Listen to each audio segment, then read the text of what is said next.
Do'stlar, bugun biz Danangdan 30 kilometr uzoq bo'lgan Bannak Hills kurortli zonasiga boramiz. Bannak Hills dengiz sathidan 1487 metr balandlikda joylashganligi uchun tog' bilan ketamiz, ya'ni orada sun'iy yo'lga chiqamiz, kanalga chiqamiz. Shunaqa zo'r joy deb maqtashni ko'ramiz.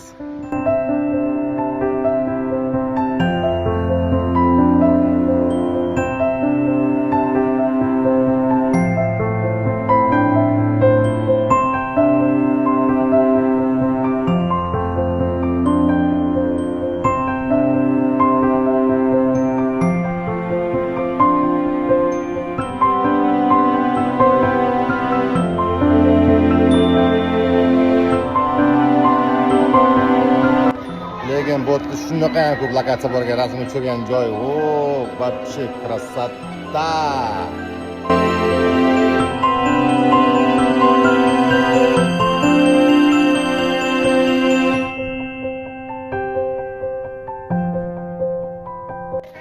Mana odamlar Vyetnam Danangga nima uchun keladi? Shunaqa chiroyli ko'rinishlar uchun, shunaqa chiroyli peyzajlar uchun.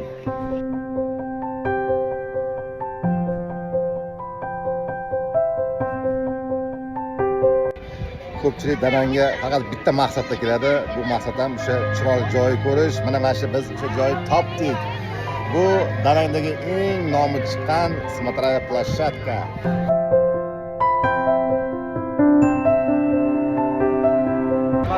Vyetnamda tog'ning eng uchida Yevropa. Ko'rsatdingmi?